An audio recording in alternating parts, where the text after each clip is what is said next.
Hello friends, मैं अमित श्रीवास्तव आज फिर लेकर आया हूँ आपके लिए एक नया चैप्टर का एक्सप्लेनेशन जिसका नाम है काठमांडू, रिटन बाय विक्रम सेठ। आप जैसा कि पिक्चर में देख सकते हैं, काठमांडू शहर और उसके बीचों बीच बसा हुआ पशुपतिनाथ टेम्पल जो बहुत ही फेमस है वर्ल्ड वाइड। तो चलिए हम लोग इस स्टोरी के बारे में समझते हैं। The extract from heaven lake. Basically ये जो काठमांडू जो स्टोरी लिया गया है, ये हेवन लेक विक्रम सेठ की लिखी गई एक किताब है, उसका एक बस पार्ट है। एंड ऑथर्स इसमें ऑथर्स के एक्सपीरियंस को और उसके उनके ऑब्जर्वेशंस को बताया गया है काठमांडू में, जो उन्होंने देखा और फील किया इन नेपाल। चलिए हम लोग आगे स्टोरी को समझते हैं। The passage captures the vibrant means lively and contrasting aspects of the city. मतलब इस पैसेज में मीन्स दिस स्टोरी में, इस एक्सट्रैक्ट में ऑथर जो है ना काठमांडू शहर के लाइवली एक्सपेक्ट को भी देखते हैं, उसके वाइब्रेंट एक्टिविटीज़, कलर्स, जॉय, और काफ़ी कॉन्ट्रास्टिंग भी वो आइडियाज़ को फ़ील करते हैं, जैसे कि बहुत सारा साउंड्स, नॉइज़, क्राउडिंग। तो इन दोनों का मिक्सचर है ये स्टोरी, और ऑथर दोनों चीज़ों को ऑब्ज़र्व करते हैं और बताते हैं। और उन चीज़ों पर जो ऑथर का जो पर्सनल रिफ्लेक्शन है, अब रिफ्लेक्शन का मतलब थॉट्स, जो ऑथर का अपना सोच है, वो इस बारे में बताते हैं। The author begins by mentioning that he finds a cheap room in the city center and sleeps for several hours. कहानी की शुरुआत होती है कि ऑथर काठमांडू पहुंचते हैं और वहां पर सिटी सेंटर में एक सस्ता रूम उन्हें मिलता है। वो चैन की नींद सोते हैं बहुत समय तक, और ये इंडिकेट करता है need for the rest and rejuvenation. और ये बताता है कि ऑथर को काफ़ी रेस्ट की ज़रूरत थी, और रिजुविनेशन का मतलब रिफ्रेश होने की ज़रूरत थी उनको।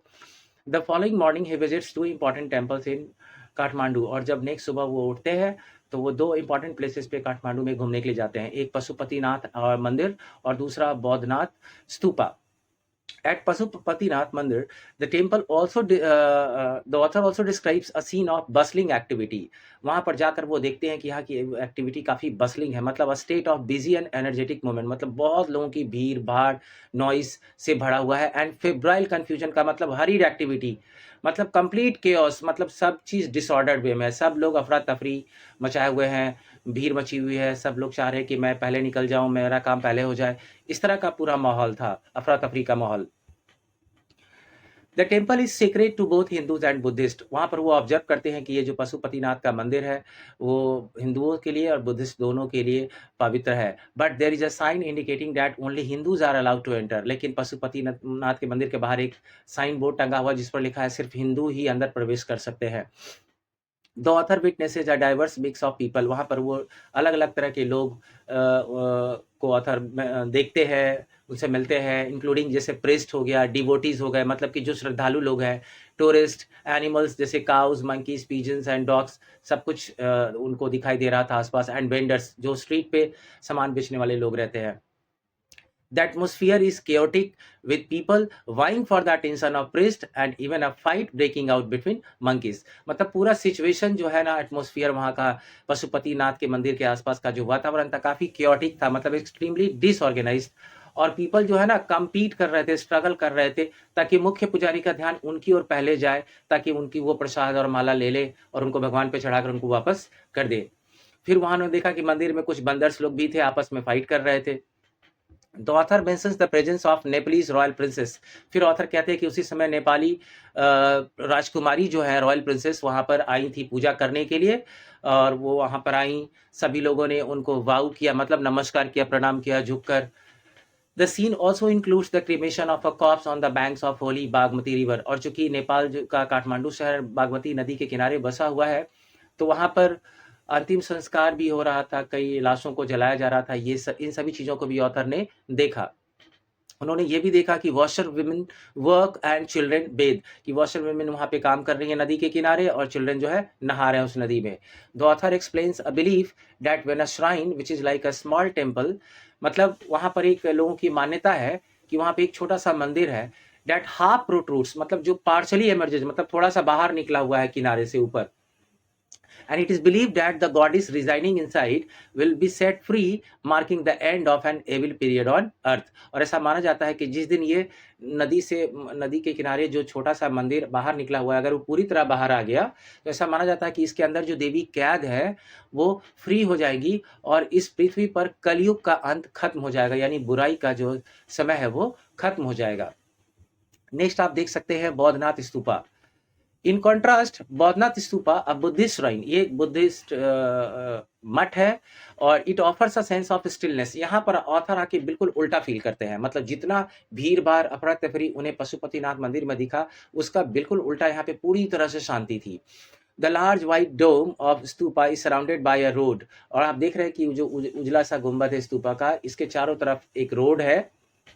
And small shops owned by Tibetan immigrants are located on the outside of the shrine. और इस स्तूपा के बाहर आप देख सकते हैं जैसे लाइन से कतार से लगाए हुए छोटी छोटी दुकानें हैं जो लोगों ने वहां पर खोल कर रखी है, फॉर्मिंग अ लाइन और रोज ऑफ शॉप्स, मतलब जैसे एक लाइन और रो बन जाता है शॉप का, उस तरह आप यहाँ पे देख सकते हैं। The area around the stupa is peaceful providing a haven. Haven का मतलब यहाँ पे सेफ प्लेस है। यहाँ पर जो स्तूपा का आसपास का वातावरण काफ़ी शांत है। आपको लगेगा कि आप किसी काफ़ी सेफ प्लेस पर आ गए हैं क्वाइटनेस के।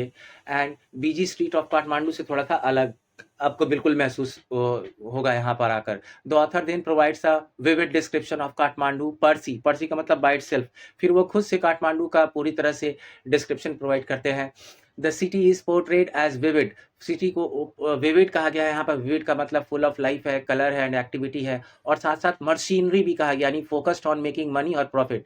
मतलब लोग यहाँ पे तरह तरह के दिखते हैं, अलग अलग रंग रूप और बोल चाल भाषा सब कुछ दिखाई देता है। बहुत सारे टूरिस्ट भी यहाँ पे मिलते हैं देखने को, और साथ ही साथ ये भी देखते हैं ऑथर कि लोग यहाँ पर पैसे के पीछे भाग रहे होते हैं, पैसा बनाने के पीछे अपना काम कर रहे होते हैं। और इस शहर में उन्होंने देखा कि लोग काफ़ी रिलीजियस भी है। तो 3 इंपॉर्टेंट चीज़ें उन्होंने देखी है काठमांडू शहर, उन्हें विविड लगा, मशीनरी लगा एंड रिलीजियस लगा। There are also small shrines, means छोटे-छोटे टेम्पल्स भी हैं dedicated to adorned deities.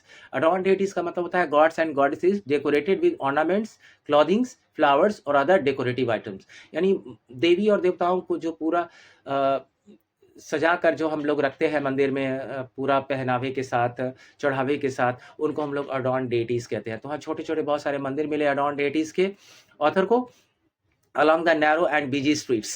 The author mentions various vendors selling fruits, flutes, postcards, western cosmetics, film rolls, chocolates, और ऑथर्स को बहुत सारी चीज़ें भी स्ट्रीट्स पे देखने को मिली, जैसे कि कुछ लोग पोस्ट कार्ड बेच रहे थे, फ्रूट्स बेच रहे थे, वेस्टर्न कॉस्मेटिक्स बेच रहे थे, फिल्म रोल्स बेच रहे थे, चॉकलेट बेच रहे थे।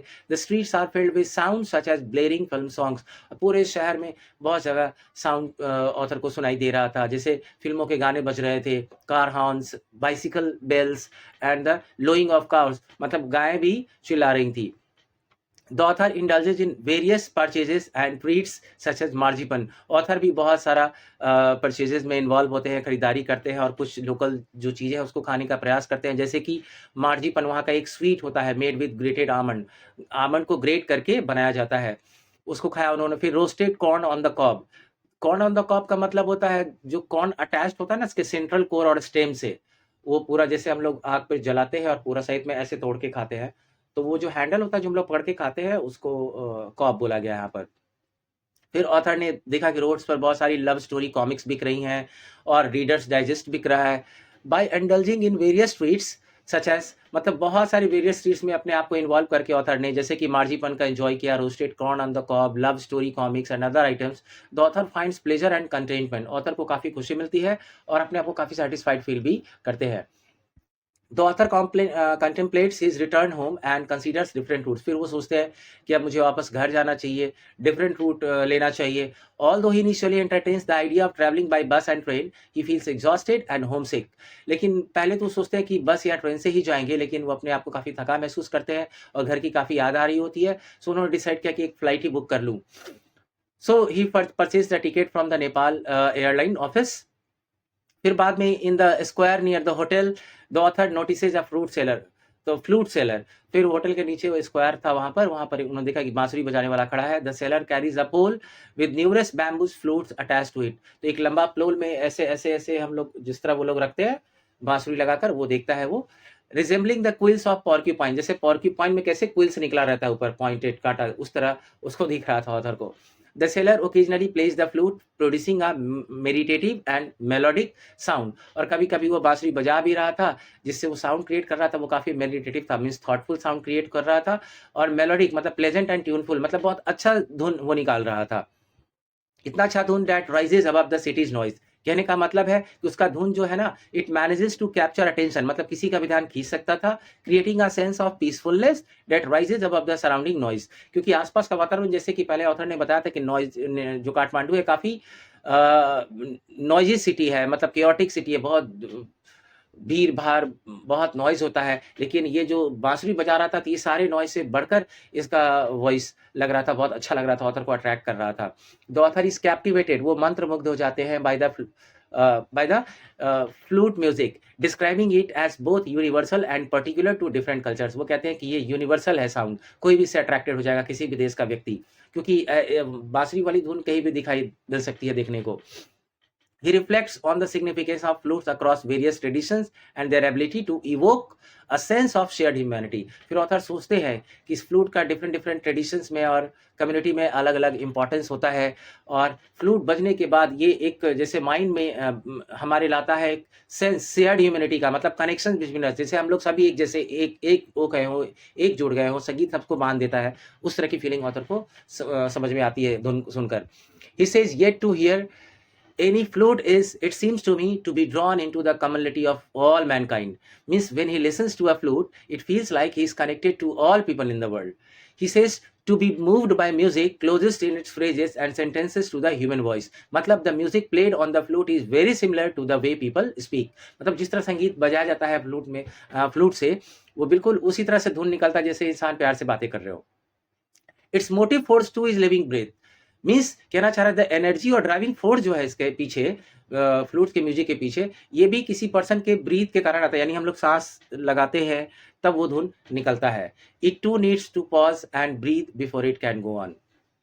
Means it moves him deeply. The author's the flute sound is created by the breath of the person playing it, just like when we talk or sing, we use our breath। जिस तरह हम लोग बात करते हैं, गाते हैं तो अपने ब्रेथ का यूज करते हैं ना, ठीक उसी तरह जब बांसुरी भी बजाते हैं हम लोग तो अपने ब्रेथ का इस्तेमाल किया जाता है। The flute player also needs to take breaks and breathe in between playing, just like we need to pause and take a breath while speaking. मतलब फ्लूट प्लेयर को भी ब्रेक की जरूरत पड़ती है, जिस तरह हम लोग भी ब्रेक लेते हैं बीच बीच में जब भी बोलते हैं या फिर कोई और काम करते हैं। Overall the story depicts the contrasting experiences and एटमॉस्फेयर्स in Kathmandu. Overall हम लोग ये कह सकते हैं कि पूरा जो स्टोरी है ना, काठमांडू में कॉन्ट्रास्टिंग एक्सपीरियंसेस को डिपिक्ट करता है, और मतलब कि दोनों साइड ऑथर को देखने को मिलता है। एक जगह काफी क्योटिक सिचुएशन होता है, एक जगह काफी शांति भी उन्हें मिलती है, एक जगह काफी नॉइजी साउंड उन्हें सुनने को मिलता है, और एक जगह बांसुरी की मधुर धुन भी उन्हें सुनाई देती है। सो कॉन्ट्रास्टिंग एक्सपीरियंस ऑथर का रहा यहाँ पर, ranging from the chaotic and bustling scenes at Pashupatinath to tranquil ambience means calm environment और atmosphere near the Boudhanath stupa.